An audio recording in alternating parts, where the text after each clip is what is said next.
Assalamualaikum warahmatullahi wabarakatuh. Perkenalkan, saya Nur Aini akan memaparkan aksi nyata mengenai penerapan budaya positif. Latar belakang yaitu guru sebagai orang tua di sekolah yang memiliki peran penting dalam membentuk karakter anak sesuai dengan profil pelajar Pancasila. Apalagi anak usia dini yang harus kita stimulasi tumbuh kembangnya dengan tepat agar dapat tumbuh dan berkembang secara optimal. Salah satu cara untuk menanamkan karakter tersebut adalah dengan keyakinan kelas dan mengenalkan serta menanamkan nilai-nilai kebajikan sebagai budaya positif. Adapun tujuannya yaitu anak memiliki karakter yang baik yang menjadi budaya positif sesuai dengan profil pelajar Pancasila dengan pembiasaan sehari-hari yang dilakukan dan diterapkan di kelas atau di sekolah. Tolak ukur dari kegiatan ini yaitu anak memiliki karakter yang baik sesuai dengan keyakinan kelas yang telah disepakati bersama. Anak lebih aktif dan mandiri dalam menyelesaikan masalahnya dan tumbuhnya motivasi intrinsik pada diri anak. Lini masa yang akan dilakukan yaitu koordinasi dengan kepala sekolah dan guru dan juga sosialisasi kepada orang tua tentang budaya positif yang akan diterapkan, memberikan penjelasan kepada anak tentang nilai-nilai kebajikan dan keyakinan kelas, membuat keyakinan kelas yang telah disepakati bersama. Dukungan yang dibutuhkan yaitu kolaborasi dengan kepala sekolah, rekan guru untuk bersama-sama berupaya dan konsisten dalam penerapan budaya positif, kolaborasi dengan orang tua dalam penerapan budaya positif sehingga ada keselarasan antara di sekolah dan di rumah, alat, bahan, dan laptop serta HP. Berikut ini adalah menyebarkan pemahaman dan pengalaman penerapan budaya positif di TKIT Lentera Hati. Assalamualaikum warahmatullahi wabarakatuh.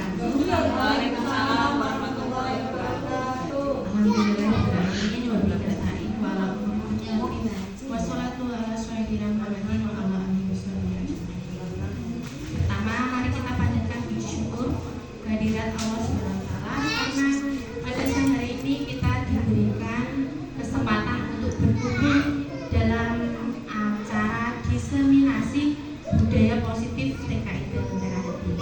Di sini saya minta bantuan teman-teman untuk berpartisipasi dalam memenuhi tugas CGW saya ya tentang budaya positif. Pertama, tujuan dari presentasi hari ini yaitu menciptakan murid yang berakhlak mulia dan mandiri, menumbuhkan budaya positif di sekolah dengan meyakini nilai-nilai kebajikan. Sebelum saya lanjut ya, tadi belum saya buka dulu. Mari kita buka acara pada siang hari ini dengan bacaan basmalah. Bismillahirrahmanirrahim. Terima kasih. Selanjutnya yaitu budaya positif. Apa itu budaya positif? Teman-teman pasti sudah tahu ya. Sudah tahu kan? Sudah. Gimana? Nur tahu? Tahu? Ya. Budaya positif merupakan apa Bu? Kebiasaan baik yang dilakukan di lingkungan sekolah. Iya, kebiasaan baik yang dilakukan di lingkungan sekolah. Budaya positif merupakan perwujudan dari nilai-nilai atau keyakinan universal yang diterapkan di sekolah. Budaya positif dapat mendorong murid untuk mampu berpikir, bertindak, dan bercipta sebagai proses memerdekakan dirinya sehingga murid mampu mandiri dan bertanggung jawab.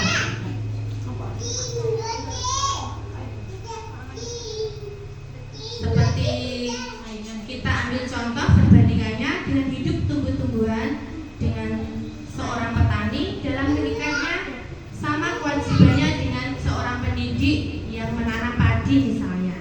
Hanya dapat menuntut tumbuhnya padi, ia dapat memperbaiki kondisi tanah, memelihara tanaman padi, memberi pupuk dan air, membasmi ulat-ulat atau jamur-jamur yang mengganggu hidup tanaman padi dan sebagainya.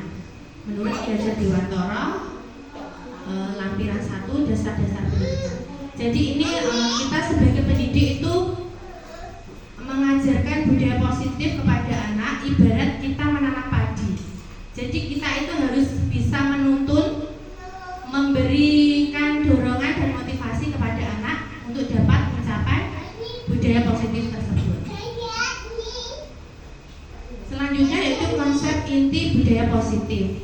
Yang pertama, perubahan paradigma belajar, disiplin positif, kebutuhan manusia, motivasi perilaku manusia, posisi kontrol guru, keyakinan kelas, dan segitiga restitusi.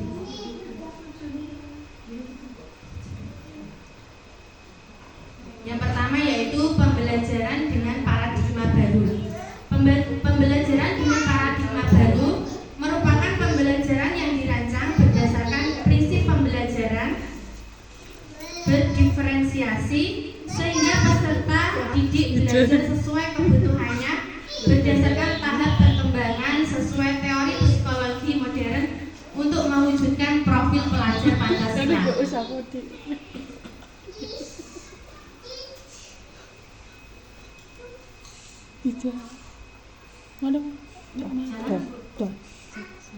Perubahan paradigma, stimulus respon, dan teori kontrol. Di saat kita mengontrol seseorang, stimulus respon yaitu kita mencoba mengubah orang agar berpandangan sama dengan kita. Dan di sini teori kontrolnya yaitu kita berusaha memahami pandangan orang lain tentang dirinya. Kemudian stimulus respon, perilaku dilihat sebagai suatu kesalahan. Dan teori kontrolnya yaitu semua perilaku memiliki tujuan. Orang lain bisa mengontrol saya, tapi teori kontrolnya yaitu hanya saya atau Anda yang bisa mengontrol diri sendiri. Saya bisa mengontrol orang lain. Teori kontrolnya itu Anda tidak bisa mengontrol orang lain. Berarti kita itu tidak bisa mengontrol apa yang orang lain lakukan. Kita hanya bisa memberikan nasihat kepada mereka, tetapi semua perbuatan yang dilakukan adalah sesuai dengan kehendaknya mereka sendiri. Jadi kita tidak bisa mengontrol ya. Terus pemaksaan ada pada saat rujukan gagal, yaitu teori kontrolnya berkolaborasi dan konsensus menciptakan pilihan-pilihan baru. Model berpikir menang atau kalah, teori kontrolnya yaitu model berpikir menang-menang. Biasanya ini apa namanya? Ada menang kalah itu loh, tapi mereka itu berpikiran kalau menang semua. Ya. Selanjutnya yaitu disiplin positif. Disiplin berasal dari bahasa Latin disciplina, yang artinya belajar. Ini belajar ya.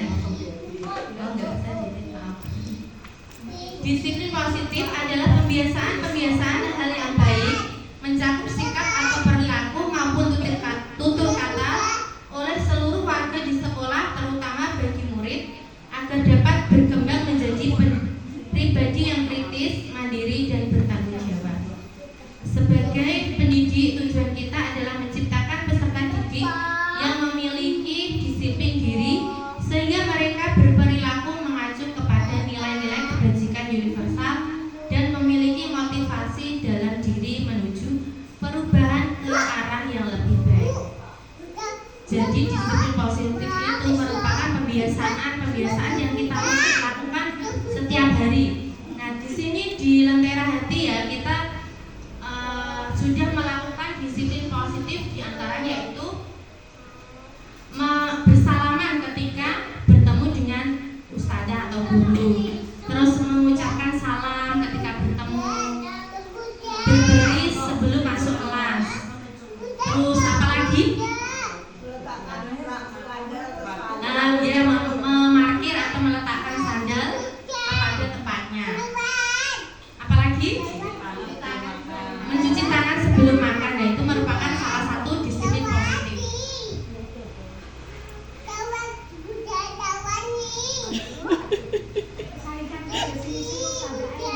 Selanjutnya yaitu kebutuhan dasar manusia. Kebutuhan dasar manusia merupakan suatu yang kita lakukan untuk mendapatkan apa yang kita inginkan.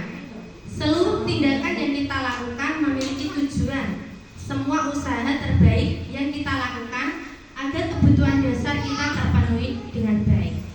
Jadi kebutuhan manusia itu merupakan apa yang kita inginkan kita lakukan ya.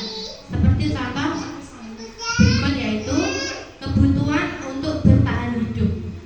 Kita bertahan hidup itu bagaimana kita bisa bertahan hidup? Nah, salah satunya dengan makan, pakaian, tempat tinggal, keamanan dan kesehatan. Terus kasih sayang dan rasa diterima. Di sini itu kita sebagai pendidik ya, biasanya kan ada anak yang kalau melakukan sesuatu itu misalnya dia memiliki sepatu baru, nah kita memuji dia, wah ini sepatunya bagus sekali, ini hadiah dari ibu ya atau gimana gitu kan, kadang kita bertanya seperti itu ya. Itu merupakan salah satu bentuk rasa kasih sayang kita kepada anak. Jadi mereka itu merasa diperhatikan, diterima, disayangi. Selanjutnya yaitu penguasaan. Penguasaan yaitu harga diri, keinginan untuk dianggap, memimpin, berprestasi, diakui dan didengar. Ini penguasaan. Misalnya keinginan memimpin ya, penguasaan ya. Misalnya kita mengajak anak didik untuk menjadi khalifah, menjadi pemimpin doa di depan kelas, di depan teman-temannya. Itu merupakan salah satu penguasaan. Terus kebebasan yaitu mandiri, memiliki pilihan, mencoba hal baru dan mampu mengendalikan arah dirinya. Jadi anak memiliki kebebasan untuk mandiri, memilih apa yang mereka sukai. Misalnya di situ ada beberapa kegiatan saat pembelajaran ya. Anak diberikan kebebasan untuk memilih apa yang mereka inginkan, mereka lakukan. Jadi pembelajaran itu sesuai dengan kebutuhan murid. Kita tidak bisa memaksa. Terus kesenangan yaitu bermain, humor, antusias dan tertawa. Seperti halnya mereka bermain bersama teman-teman. Ketika ada melihat sesuatu yang lucu gitu ya, mereka tertawa, itu merupakan kesenangan.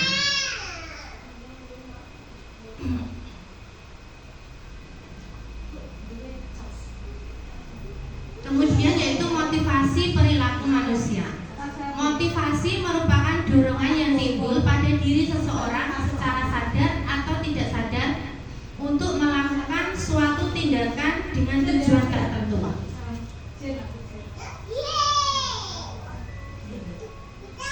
Yang pertama yaitu menghindari ketidaknyamanan dan hukuman. Menghindari ketidaknyamanan dan hukuman. Di sini murid melakukan disiplin diri karena ia takut dihukum. Jadi mereka itu melakukan sesuatu karena dia takut kalau dihukum. Jadi dia melakukan hal yang diperintahkan tersebut. Kemudian mendapatkan imbalan atau penghargaan dari orang lain. Seperti halnya murid melakukan disiplin diri karena ia ingin mendapat imbalan. Misalnya apa ya? Misalnya murid melakukan disiplin karena ia ingin mendapat imbalan. Seperti halnya ketika anak mengerjakan tugas, dia ingin cepat selesai agar mendapatkan bintang. Nah, itu kan dia ingin mengerjakan sesuatu tapi harus ada imbalannya, gitu ya. Selanjutnya yaitu menghargai nilai-nilai kebajikan. Di sini salah satu contohnya yaitu murid melakukan disiplin diri karena sadar akan nilai kebajikan. Jadi anak ini melakukan suatu kebaikan atas dasar diri sendiri. Oh, aku melakukan hal ini itu bagus. Jadi dia itu melakukan hal tersebut. Jadi sesuai dengan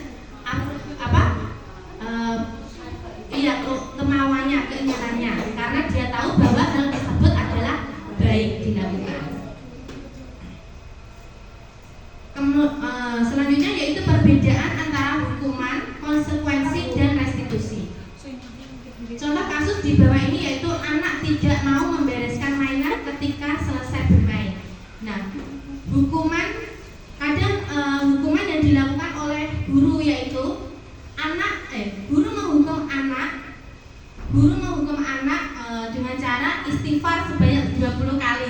kadang kita kan melakukan hal itu ya, karena berharap agar mereka tidak melakukan lagi. Tetapi kadang juga ada guru yang marah ketika anak tidak membereskan mainan tersebut. Jadi di sini hal tersebut adalah hukuman, dikatakan dengan hukuman. Jadi guru sangat marah karena anak-anak tidak membereskan mainan tersebut. Yang pertama, dia menghukum disuruh istighfar selama 20 kali atau berdiri di suatu tempat. Nah, hukuman ini kadang itu tidak terencana atau tiba-tiba terjadi ya, karena murid tidak tahu kapan mereka akan melakukan hal tersebut. Jadi hal tersebut itu terjadi secara tiba-tiba, terus bersifat satu arah, dan hukuman bisa berupa fisik atau psikis ya. Kalau fisik di sini sudah jarang kita lakukan ya, soalnya takutnya melanggar anak ya.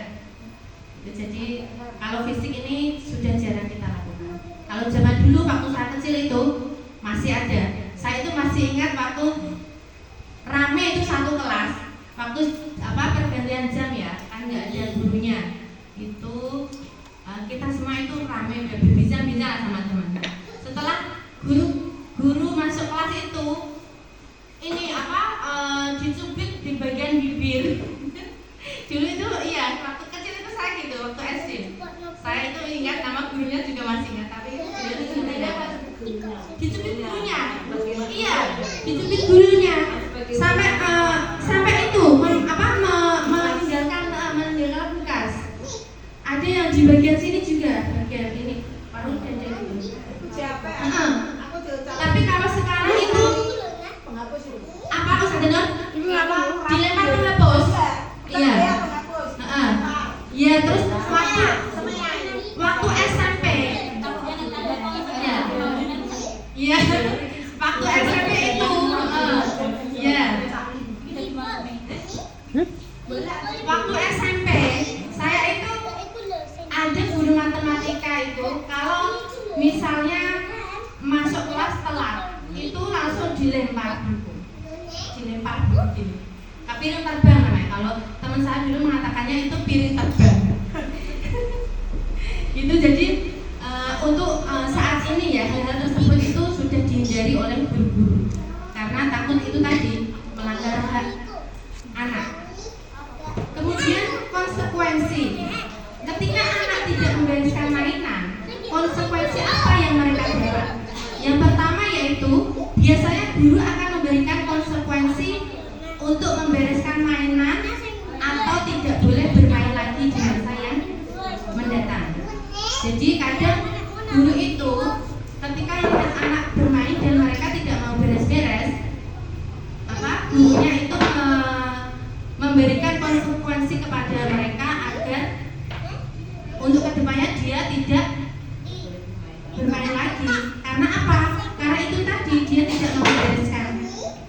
Jadi guru di sini harus bersikap tegas dan anak berusaha untuk menghormati peraturan tersebut. Iya, ada sebab ada akibat. Seandainya anak misalnya bertengkar sama temannya, konsekuensi apa yang anak dapat? Nanti dia akan dijauhi oleh temannya. Jadi guru ini berusaha agar anak di masa mendatang itu tidak berkelahi lagi. Kemudian untuk konsekuensi ini biasanya terencana ya dan disepakati oleh dua belah pihak. Terus murid tetap dibuat tidak nyaman. Ya misalnya itu tadi, karena murid kan harus mengambil tindakan atau bertanggung jawab atas apa yang dia lakukan. Terus sikap guru selalu memonitor murid. Jadi ketika anak melakukan kesalahan, guru itu harus memberikan motivasi atau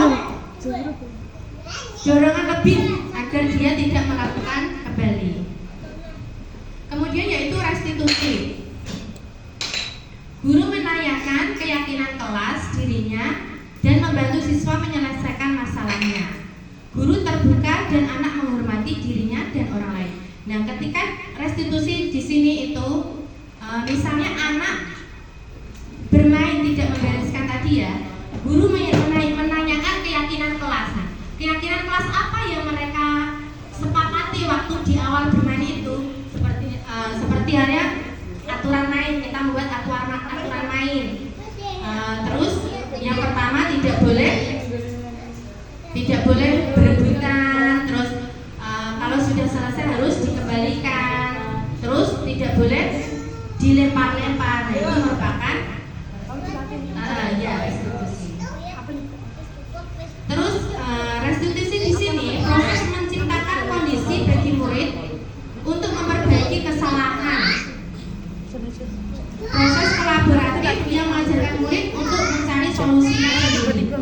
Ketika anak melakukan hal yang salah tersebut, apa yang guru lakukan kesepakatan kepada murid? Kira-kira hal apa yang akan anak lakukan untuk melakukan hal yang lebih baik lagi? Misalnya kayak tadi, misalnya bermain tidak membereskan mainan tadi ya. Jadi kesepakatan kelas apa yang dia langgar? Yang pertama tadi apa? Tidak membereskan mainan. Berarti itu keyakinan kelasnya apa? Tidak membereskan mainan itu berarti keyakinan kelasnya harus bertanggung jawab, ya, harus bertanggung jawab untuk membereskan mainan tersebut. Ya. Terus ketika anak melakukan pertengkaran dengan temannya, nah, keyakinan kelas apa yang dia langgar? Iya, dia berarti melanggar menyayangi teman. Dia telah tidak melakukan keyakinan kelas tersebut.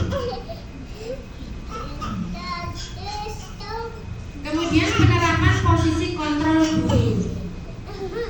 Penerapan posisi kontrol guru. Yang pertama yaitu sebagai penghukum.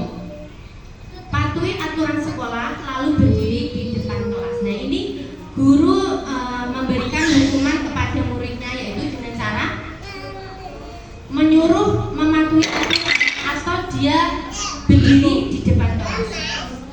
Itu namanya penghukum ya. Jadi akibat dari yang dia lakukan akan mendapatkan hukuman. Terus membuat merasa bersalah. Berapa kali bu guru harus beritahu kamu, bu guru sangat kecewa sama kamu. Nah, jadi seolah-olah ini anak melakukan kesalahan secara berulang-ulang dan banyak kali, berkali-kali. Jadi membuat anak ini itu merasa, aku kok melakukan kesalahan terus ya. Gitu. Jadi dia itu merasa bersalah. Jadi di sini guru tadi membuat anak merasa bersalah. Terus kemudian sebagai teman, ayolah tertib, guru bangga. Kali ini tidak apa-apa kamu berbuat salah. Nah, ini sebagai teman berarti kita memberikan penjelasan tentang apa yang dia lakukan tadi. Tetapi hal tersebut itu memang manusiawi ya, karena setiap orang tidak ada yang sempurna. Anak melakukan kesalahan, bahkan kita pun kadang melakukan kesalahan ya. Jadi kita memberikan motivasi kepada mereka bahwa hal tersebut adalah manusiawi. Jadi tidak apa-apa gitu. Terus pemantau, kamu sudah melanggar apa peraturan dan konsekuensinya. Jadi di sini guru sebagai pemantau. Karena anak yang sudah melanggar tadi, kira-kira apa konsekuensi yang didapatkan? Seperti tadi, kalau anak tidak mau membereskan, berarti kelasnya akan tidak rapi atau berantakan. Terus kalau ketika anak berkelahi dengan temannya, apa yang didapatkan? Apa yang konsekuensi apa yang didapatkan? Nanti dia akan dijauhi oleh teman-temannya. Nah, sekarang yaitu posisi guru sebagai manajer. Apakah kamu tahu kesalahanmu? Kira-kira bagaimana kamu akan memperbaiki kesalahan ini? Nah, di sini guru sebagai manajer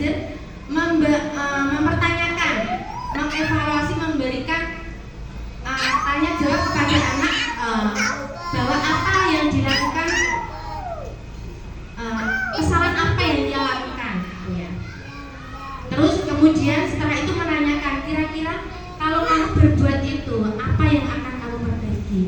Begitu ya. Jadi berusaha untuk melakukan keyakinan kelas tadi.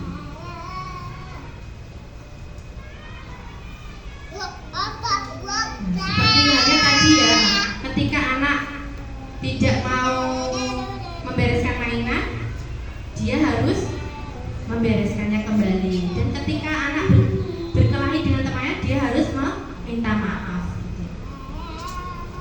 Selanjutnya yaitu keyakinan kelas.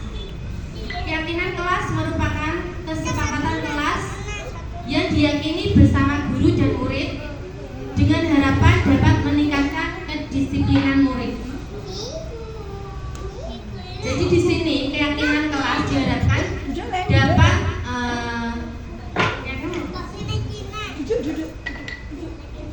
merupakan kesepakatan bersama. Jadi keyakinan kelas ini dibuat bersama-sama untuk jadi mereka itu tahu keyakinan apa yang mereka buat selama ini. Kemudian keyakinan kelas berupa pernyataan universal, dibuat dalam bentuk positif dan bersifat abstrak.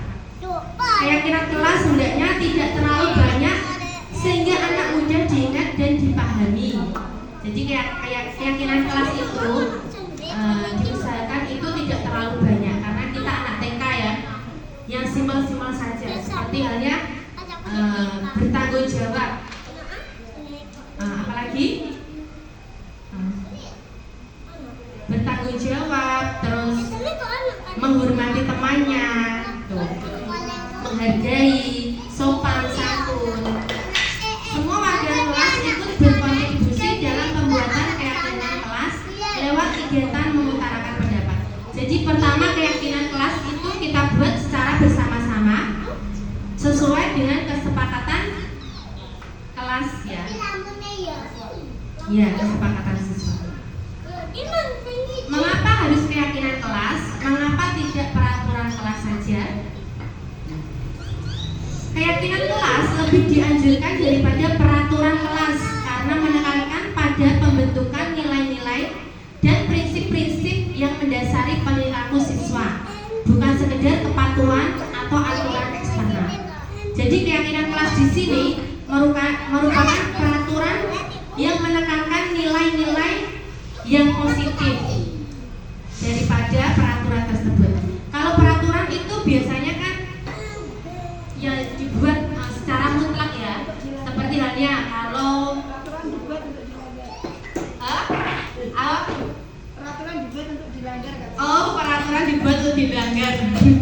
Dan seperti halnya ketika kita mengendarai motor, kita harus menggunakan helm. Itu adalah salah satu peraturan. Tapi kalau peraturan kelas di sini, misalnya apa? Ya seperti halnya tadi. Kalau kita ya membereskan mainan setelah bermain. Kalau keyakinan kelasnya bertanggung jawab tadi ya. Kalau peraturan ya seperti itu tadi, membereskan mainan ketika selesai.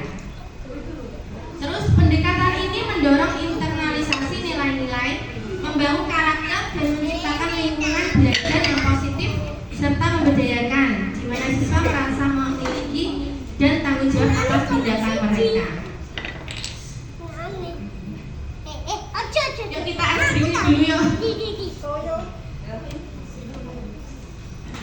Astagfirullah, kita ice breaking sebentar ya.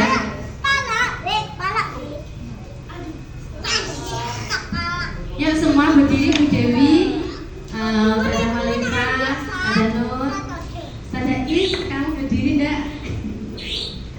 Yuk semua tangan di depan. Yuk. Buka tutup, bertepuk tangan. Buka tutup,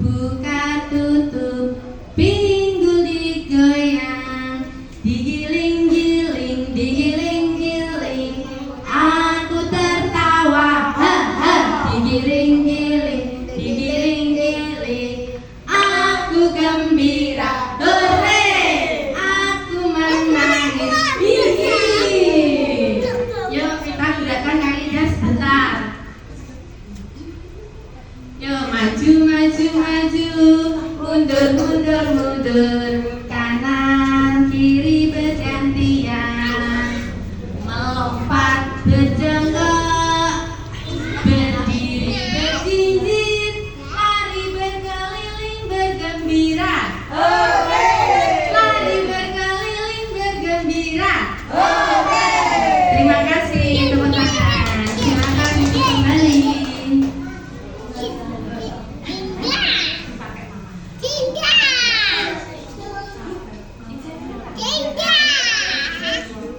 Saya lanjutkan ya. Manakah yang termasuk peraturan kelas dan manakah yang termasuk keyakinan kelas? Seperti ini ya, peraturan kelas. Datang tepat waktu, izin keluar kelas, dan berpakaian rapi. Nah, itu merupakan peraturan kelas. Nah, hal tersebut adalah keyakinan kelas dari datang tepat waktu, di disiplin waktu ya. Ada disiplin di sini. Oh, ini ada disiplin waktu. Gimana Bu? Terus selanjutnya berperilaku sopan, mendengarkan, berbicara dan bekerja sama. Keyakinan kelasnya apa ini? Berlaku sopan. Ya, sopan. Mendengarkan, menghargai ya, saling menghormati. Terus berbicara dan bekerja sama ya. Terus menjaga dan merawat fasilitas sekolah, tanggung jawab ya. Menjaga kebersihan dan membuang sampah pada tempatnya. Menjaga kebersihan dan tanggung jawab. Sudah tahu ya, berarti peraturan kelas itu seperti apa dan keyakinan kelas seperti apa.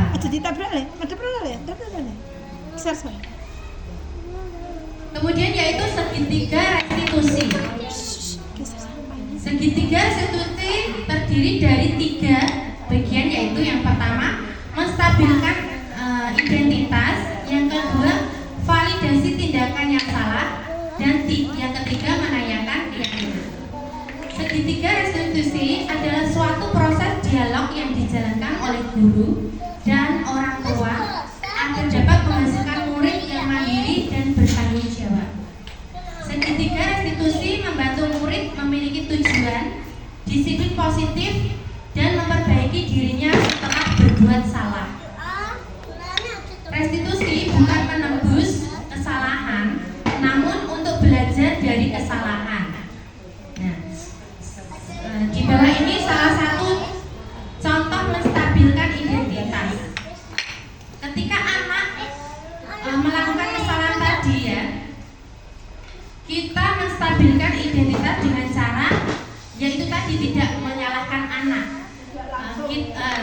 tidak langsung menyalahkan anak, karena kita ini sebagai manusia tadi ada kadang berbuat salah ya, seperti itu namanya menstabilkan identitas. Seperti halnya tidak ada manusia yang sempurna, karena yang sempurna hanyalah Allah. Bapak Ibu tidak tertarik mencari siapa yang salah. Bapak Ibu ingin mencari solusi dan permasalahan ini. Jadi kita tidak langsung menyalahkan anak tersebut. Kita menstabilkan identitas kita, memberikan pengertian kepada anak bahwa hal tersebut tidak ada manusia yang sempurna. Kamu berhak merasa begitu. Ketika anak melakukan sesuatu yang dilakukan, kadang kan ia berpikir apa yang dilakukan benar, ya kan? Jadi dia itu berhak melakukan apa yang dia lakukan. Tetapi tugas kita hanyalah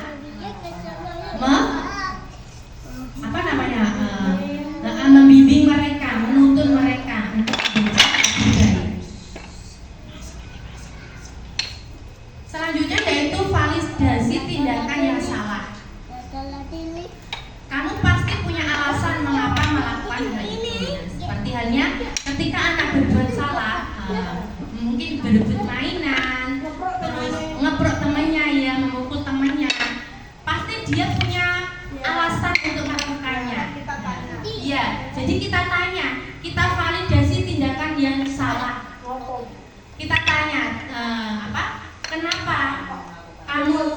melakukan hal itu seperti itu ya. Kita menggali informasi seperti itu tadi ya. Terus padahal kamu bisa melakukan hal yang lebih buruk dari ini ya. Kamu patut bangga pada dirimu sendiri karena kamu telah melindungi sesuatu yang penting buatmu. Jadi ketika anak melakukan sesuatu, ketika dia melakukan pembelaan, kita harus terima karena kadang dia melakukan hal tersebut karena misalnya anak itu dijahili temannya, jadi dia mempertahankan haknya. Ketika dia main dulu, tetapi ada anak yang merebutnya, dia jadinya berebutan kan. Jadi dia ingin mempertahankan haknya tadi. Jadi kita harus memvalidasi tindakan yang salah tersebut. Selanjutnya yaitu menanyakan keyakinan. Apa keyakinan kelas kita? Nilai apa yang telah kita sepakati? Seperti halnya tadi ketika mereka melakukan kesalahan, berarti mereka melanggar keyakinan kelas apa yang dia tidak lakukan saat itu. Seperti apa gambaran kelas yang ideal menurut kamu? Tapi kalau bahasa anak enggak seperti ini ya. Kalau bahasa anak gimana agar di kelas kita ini misalnya tidak ada kegaduhan, terus tidak ada pertengkaran, kira-kira hal apa yang harus kita lakukan? Keyakinan kelas apa yang harus kita lakukan?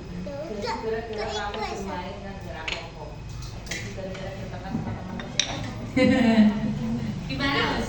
Kadang sebenarnya anak gadul itu main sama temannya loh. Iya. Gadulnya dia berantem sama temennya enggak. Gadulnya tuh main bareng. Rame ya, karena jadi kan rame gitu ya. Gadulannya tuh bukan gadul tapi ramai. Iya.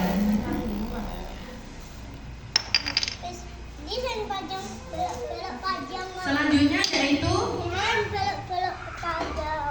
saya jawab ya. Sekarang saya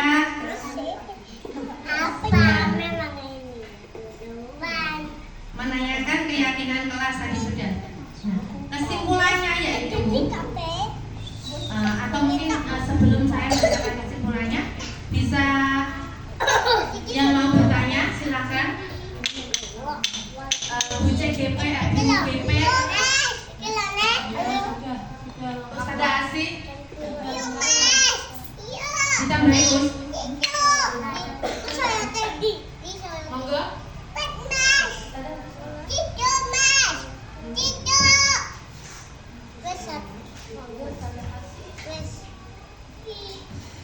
Ya, kalau dari saya untuk diseminasi yang dulu sama yang sekarang mungkin materinya sudah disesuaikan dengan konten yang sekarang. Sama, cuman contoh realnya seperti baca istighfar tadi itu yang dulu belum ada. Itu baru konten yang sekarang disesuaikan dengan keadaan yang sekarang yaitu itu dulu kan misalkan disuruh berdiri terus nanti dihukum fisik atau apa. Ini yang tadi dijelaskan membaca istighfar seperti itu anak terus apa itu mungkin ada yang merasa dihukum sehingga dia juga berpikir untuk tidak mengulang lagi. Terus yang kedua tadi apa tadi kesepakatan ya? Yang kedua tadi kesepakatan ya, kesepakatan. Di situ kan kalau memang kepingin main harus dibereskan. Kalau tidak dibereskan berarti tidak main. Itu yang posisi tengah ya. Yang terakhir tadi restitusi ya. Di restitusi itu penekanannya adalah ke kesepakatan kelas. Jadi nanti anak disuruh untuk berpikir bagaimana dia mencari solusinya kalau melanggar kesepakatan kelas tersebut. Ya. Intinya dikembalikan ke anaknya itu sendiri untuk menjadi yang lebih baik. Seperti itu. itu. Ya, Terima kasih. terima kasih teman-teman inspirasi. Monggo, siapa yang mau melakukan mengajukan pertanyaan lagi? Ada no? Dewi? Sudah sulis? Sudah sulis? Gimana? Sudah cukup jelas? Sudah bisa dimengerti? Bisa ya? Nah, sekarang saya mau tanya, kira-kira pembiasaan positif di sekolah kita yang sudah kita lakukan itu apa? Dari Ustazah Yus ya? Ya silakan Ustazah Yus. Kira-kira apa Ustazah? Ya, monggo Ustazah Yus. Ustazah mau dulu ya. Kira-kira kebiasaan positif apa yang sudah kita lakukan di sekolah kita? Kebiasaan positif yang sudah dilakukan di sekolah kita. Salah satunya itu penggunaan kata-kata ajaib. Penggunaan kata-kata ajaib. Kayak 5S itu ya, 5S ya. kayak minta tolong, maaf, terima kasih, seperti itu. Terus kebiasaan juga setiap harinya seperti apa? Sebelum kegiatan pembelajaran dimulai, seperti ada lagi berdoa sebelum dan sesudah melakukan kegiatan, seperti sebelum mau makan, seperti itu. Mungkin itu yang sudah saya lakukan ya. Ada teman-teman yang lain? Monggo. Monggo. Ustazah Yus. Ketemu ustazah saling Iya. atau ketemu temannya saling Iya. terus saling menyapa. Saling menyapa. Terus kalau di kelas misalnya kalau mau makan habis makan kanan atau setelah itu kanan. Berarti sebelum atau sudah melakukan kegiatan ya, cuci tangan. Terus ya itu, ya terima kasih. Monggo pada Murcida.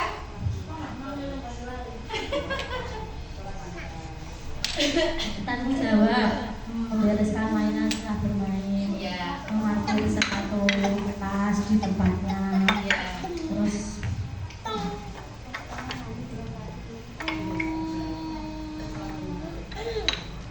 Lanjut, lanjut, Ustazah Sulis. Ya, kebiasaan dari yang sudah kita lakukan setiap hari Jumat, kita selalu mengerjakan sholat sunnah duha dan juga pembiasaan infak. Kemudian berwudu dulu sebelum melaksanakan sholat. Nah, itu juga kebiasaan baik yang sudah kita lakukan di sekolah kita. Mungkin ada lagi yang lainnya. Sudah sih, monggo. Ya, terima kasih. Biasanya betul-betul yang sesuai kita lakukan buat kesehatan kelas bersama, seperti misalkan saling menghormati, saling menyayangi, ya, menghormati guru dan menyayangi teman. Terus selanjutnya ketika bermain tadi, ketika bermain juga ada kesepakatan kelas bersama tadi, mainnya bersama, tidak berebutan, tidak berantakan, dan sudah main dibereskan. Kemudian saat tugas juga bagaimana dia ada apa itu memahami aturan main ketika melakukan apa itu mengerjakan tugas bersama, kurang lebihnya juga seperti itu. Selanjutnya juga dalam apa itu menjaga tangan, kaki, mulut, nah itu sehingga anak punya rasa apa tuh, tahu bagaimana dia buruk, apa itu yang buruk dan yang baik, penanaman akhlak mulia ya kepada anak, seperti itu. Bagus. Mungkin ada tambahan lagi dari Ustazah Nur, monggo. Kebiasaan positif, budaya positif yang sudah dilakukan di kelas dengan apa? Kebiasaan positif itu kalau ada yang berbuat salah sama temannya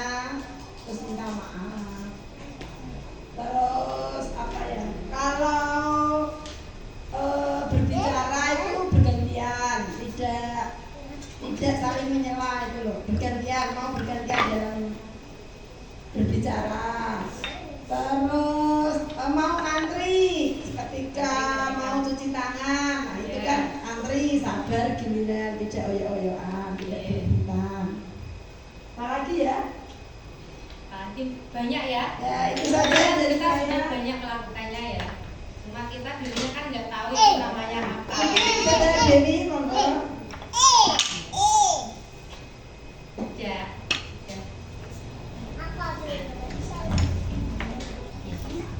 Terima kasih ya. Berarti teman-teman sudah tahu ya, dapat membedakan antara keyakinan dan peraturan, serta tahu apa sih budaya positif yang sudah kita lakukan di sekolah kita ini. Setelah saya memaparkan materi tadi, dapat saya ambil kesimpulan bahwa budaya positif harus tercipta di lingkungan sekolah agar anak merasa aman, nyaman, dan bahagia. Kemudian keyakinan kelas yang telah disepakati merupakan langkah awal menciptakan budaya positif. Melalui budaya positif akan tercipta disiplin positif. Kemudian guru dapat menggunakan pendekatan segitiga restitusi dalam menyelesaikan masalah. Jadi ketika ada permasalahan, guru dapat menyelesaikan permasalahannya dengan 3 tadi ya. Yang pertama, validasi tindakan. Terus apa tadi? Menstabilkan identitas, validasi tindakan, dan menanyakan keyakinan kelas. Sudah gitu ya. Terima kasih. Sekian dari saya. Semoga diseminasi siang hari ini bisa kita terapkan di kelas kita masing-masing. Sebelum saya tutup acara hari pada siang ini, alangkah baiknya kita berdoa dulu ya. Berdoa mulai. Berdoa selesai. Terima kasih dari saya. Wabillahi taufik wal hidayah. Mohon maaf apabila ada kesalahan. Wassalamualaikum warahmatullahi wabarakatuh.